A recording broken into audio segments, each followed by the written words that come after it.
Sadhguru, you may not be aware of this, but in the last few days after the eclipse, there have been a lot of people on social media referring to your observation that food becomes unfit for consumption during eclipse.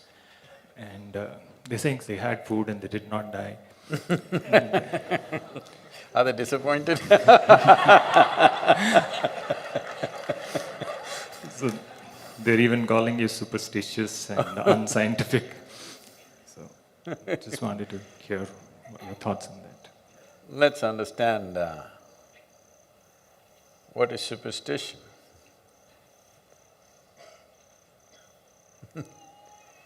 Superstition is without any perception or knowledge about a certain subject, you make conclusions. That's superstition. Now,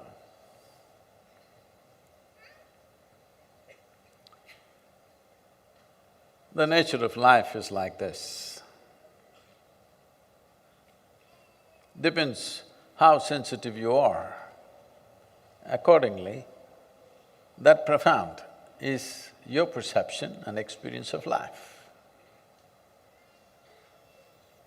This will not come through intellectual accumulation. Those who read a high school textbook, if they think they are scientists, what can I say? Because a genuine scientist, a scientist who has probed into any aspect of life, with certain profoundness, will not speak like this. Now,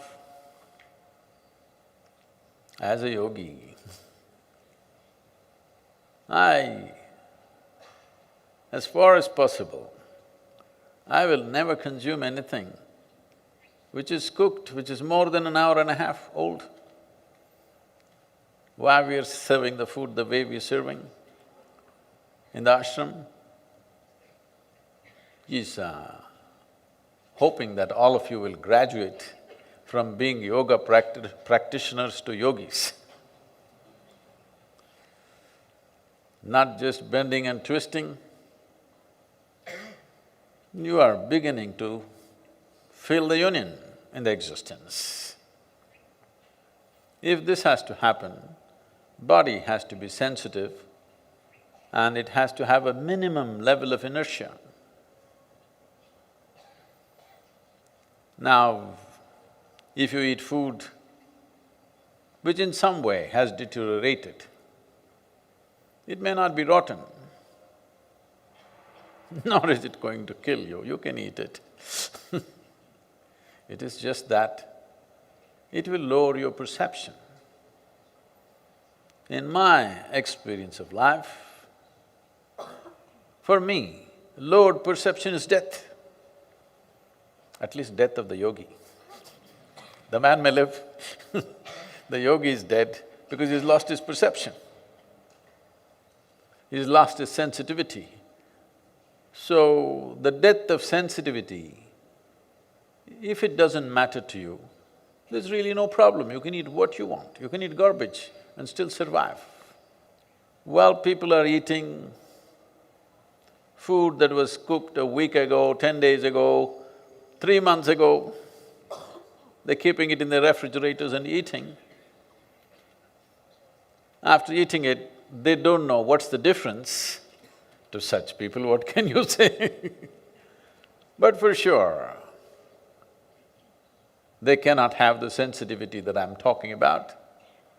And I'm sure they're sleeping 8 to 10 hours a day. That is death for me. 10 hours of sleep, nearly 40% death, isn't it, in 24 hours. So, if you wish to live like that, you can eat whatever you want. What is the problem? You can eat anything you want. Well, I am not a scientist either, and I don't wish to be one. I don't have either books to read, nor am I researching anything, nor am I looking through a microscope, nor do I have a lab in my backyard.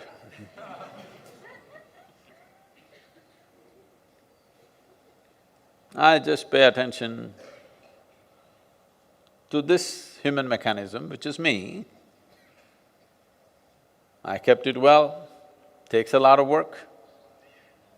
Takes a lot of work to keep this well. Doesn't just come.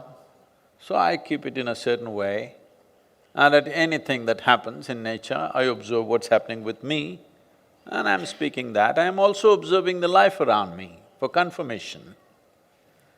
Every insect, worm, bird, animal, tree is saying the same thing. Well, if you are going to discover this after many years and a few $1 billion of research, it's up to you. Well, I want to tell you, till recently, these so-called scientists, the real science is different. A scientist who's looked at something with profoundness will not speak this way. These are probably internet scientists, you know. They know every science, not just one. Everything they know because they are on the internet. So such people were saying, I'm saying something so simple. They were advocating that alcohol, tobacco, red meat are the best things for your life, till recently. Now suddenly they've all become activists against that. Because somewhere somebody said after $1 billion research, we've been saying it forever. What is a recent discovery for you has been an eternal wisdom for us. I'll tell you, I was in conversation with a doctor in United States of Indian origin.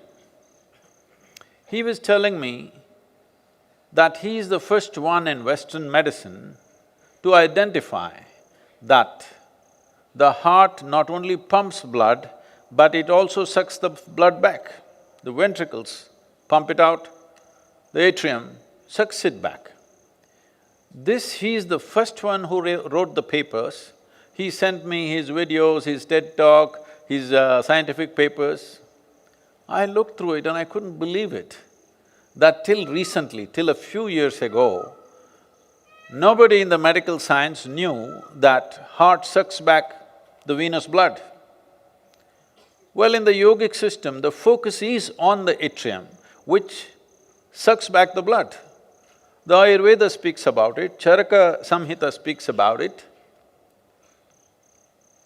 In yoga, the focus is always not on pumping the blood out, but about sucking the blood back, because we are interested that our blood is as pure as possible, because certain level of impurity in the blood means we lose perception. We are not interested in terms of what is the nutrition, what is the oxygen content, how long will I live, this is not the point. How do I live, what is the quality of my life is my concern. How profound is my perception is always my concern. And this has always been the concern of this culture and this science that we are referring to as yoga. So, if you think only if it's written in a book it is true, then you're very superstitious and religious, you're nothing scientific about you. You think night means just absence of light, or there is a phenomenal change in the very way the life happens from day to night. You ask every insect, bird, animal, tree, even the rock, it knows night is different. If you sit here with little openness, you will know it's not just about light. If you close your eyes, even in the daytime there's no light, in the night also there's no light. But is there no difference? Every meditator knows what's the difference, isn't it? So somebody will say, this is all rubbish, there's just absence of sunlight, that's it. That's what they're saying about the eclipse. Doesn't matter. I'm telling you, during the eclipse time, don't cook food and eat, keep it and then eat, don't do that. Eat before or after, because this is life sense, this is not internet science. The greatest ignorance is knowing that you're not ignorant. That's the whole problem. All the internet scientists, I please request you, eat some fresh food.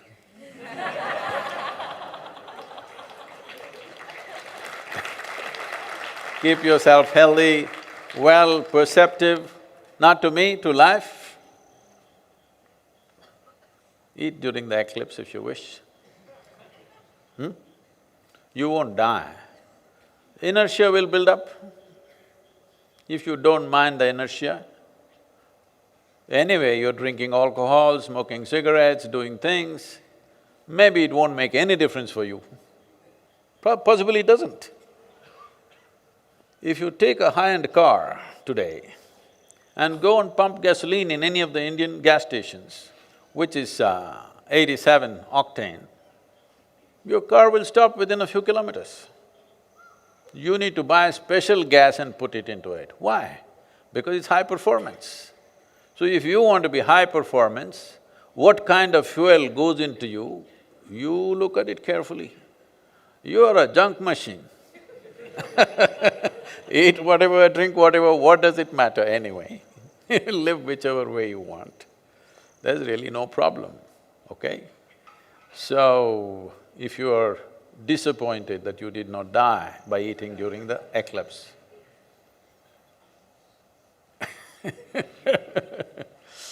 I'm sorry, you're superstitious, and the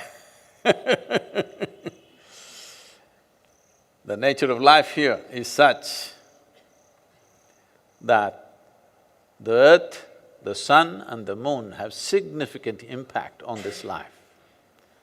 If you're conscious of its ways, you can ride this and make your life effortless and easy.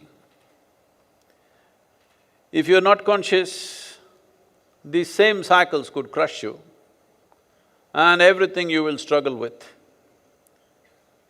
And you will suffer enormous prejudice within you, because prejudice and resentment will make you suffer more than physical disease or pain or injury.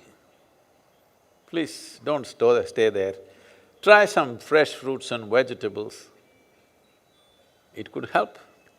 Whatever next eclipse comes, one eclipse you eat old food, another eclipse you eat fresh food, experiment and see.